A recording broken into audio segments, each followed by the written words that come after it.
अस्सलाम वालेकुम and hi everyone. आज का हमारा टॉपिक है फेरेडेज लॉज ऑफ इलेक्ट्रोलिसिस। आपको पता है फेरेडेज एक क्रांति थी इलेक्ट्रोलिसिस में, और दो लॉज हैं फेरेडेज के, Faraday's first law and Faraday's second law. तो एक्चुअली फेरेडेज लॉ है क्या है, किसकी स्टडी करता है? तो फेरेडेज लॉ जो है study the quantitative aspect of electrolysis. मतलब यहाँ पर ये क्वालिटी की बात नहीं करता, क्वांटिटी अमाउंट की बात करता है, मिकदार की बात करता है। ठीक है, तो चलिए एक तो ये किसकी बात करेगा कि weight of metal deposit at cathode के, कैथोड पे कितना जो मेटल डिपॉजिट होगा उसका वेट कितना होगा, एक तो उसकी बात करेगा।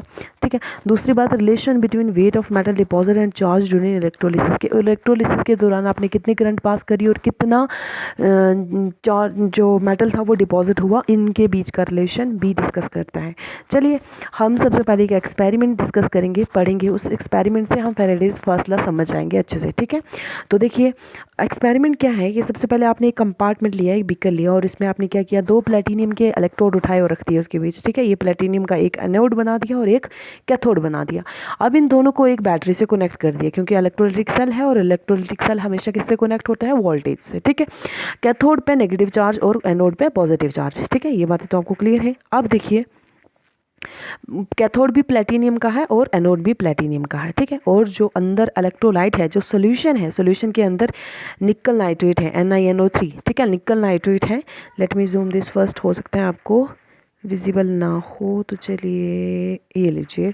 ठीक है, तो ये निकल नाइट्रेट है, NiNO3, और निकल नाइट्रेट इलेक्ट्रोलाइट है, तो इसमें अंदर मतलब Ni2 पॉजिटिव, NO3 2 नेगेटिव। ठीक है, तो ऐसे मतलब आयंस बने होंगे।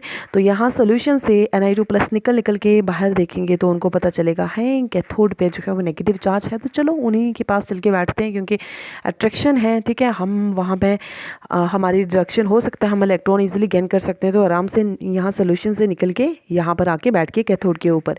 ऐसी इसी तरह बहुत सारे निकल सोल्यूशन से निकल और आके कैथोड पर बैठते गए। तो देखो यहाँ पे जैसे मैंने दिखाए हुए 3 निकल यहाँ मैंने बिठाए हुए, और 3 से के बजाय आप बहुत सारे बिठा सकते हो, है ना, बहुत सारे आगे ना आप।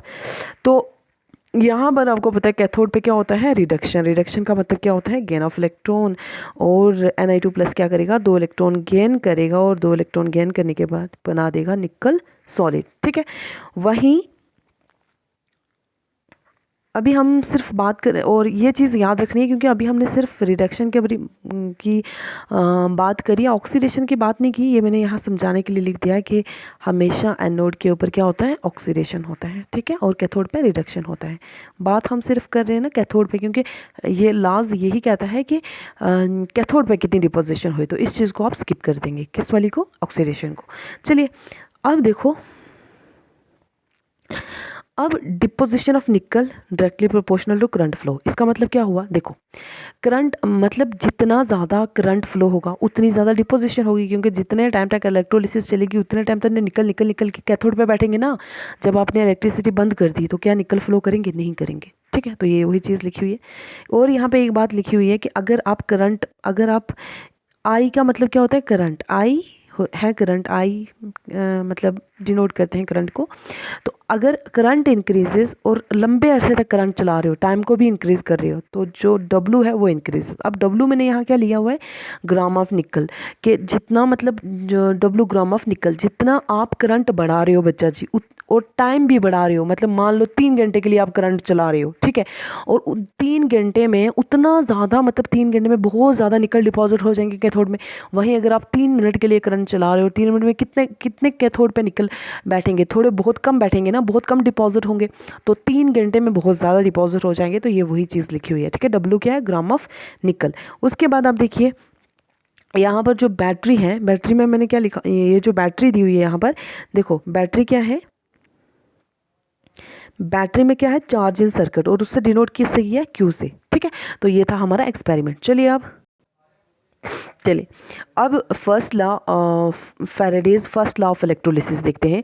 तो यहाँ पर ये किसके, W is directly proportional to Q। अब एक्सपेरिमेंट से आपको आसानी हो जाएगी फर्स्ट लॉ को समझने में। तो देखो W क्या है, ग्राम ऑफ निकल डिपॉजिट किसके डायरेक्टली प्रोपोर्शनल होगा, करंट चार्ज फ्लो की, जितना ज़्यादा या इलेक्ट्रिसिटी फ्लो जितना ज़्यादा चार्ज होगा उतना ज़्यादा क्या होगा, जो निकल है या जो मेटल है वो डिपॉजिट होगा कैथोड पे। ठीक है, अब स्टेटमेंट क्या है Faraday's first law of electrolysis की, तो कहता है the amount of chemical reaction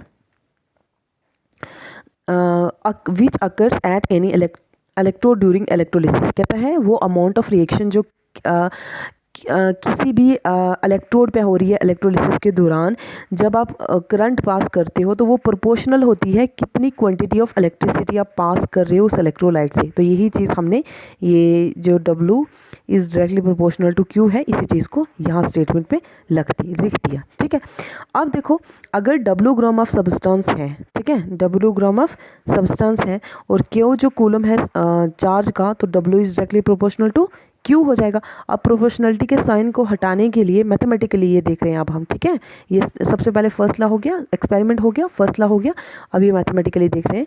तो W is directly proportional to Q, क्योंकि स्टेटमेंट ने यही बोला कि जितना जो कैथोड पे मतलब कैथोड पे जो भी मेटल आयन डिपॉजिट होंगे वो डायरेक्टली प्रोपोर्शनल होंगे जितना आप चार्ज पास कर रहे हो। ठीक है, अब प्रोपोर्शनलिटी के साइन को हटाने के लिए मैंने यहाँ पे स्मॉल z लगा दिया, W is equal to ZQ।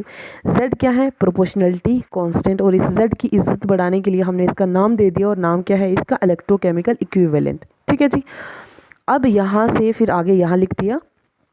अब Q, अगर Q is equal to IT, क्योंकि हम लिख सकते हैं चार्ज किसके बराबर होगा, जितना ज़्यादा टाइम दे रहे हो उतना ज़्यादा करंट फ्लो होगा, या जितना ज़्यादा मतलब करंट उतना ही ज़्यादा फ्लो होगा जितना ज़्यादा आप टाइम दे रहे हो। तो इसको लिख सकते हैं Q is equal to IT।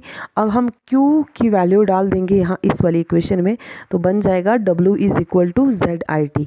अब अगर हमें अब टाइम पता होगा, करंट पता होगा, Z पता होगा इक्विवेलेंट इलेक्ट्रोकेमिकल इक्विवेलेंट, तो हम कितना मतलब जो डिपॉजिट हुआ है मेटल कैटायन कैथोड के ऊपर, उसकी क्वांटिटी को डिटरमाइन कर सकते हैं। तो ये था Faraday's first law of electrolysis. ठीक है, तो क्वांटिटी को हम बता सकते हैं, मतलब निचोड़ निकालें तो ये बात देखें कि फैराडेज फर्स्ट लॉ क्या है।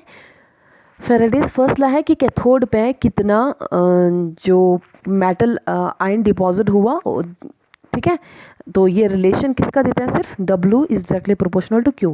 W is directly proportional to Q is Faraday's first law of electrolysis, कि कितना जब आपने जितनी ज़्यादा आप इलेक्ट्रिसिटी पास करोगे उतना ज़्यादा मेटल आयन कैथोड पे डिपॉजिट होगा। यही है Faraday's first law of electrolysis. तो कल के लेक्चर में हम देखेंगे second law of Faraday's second law of electrolysis. आज के लिए this much is sufficient. Thank you.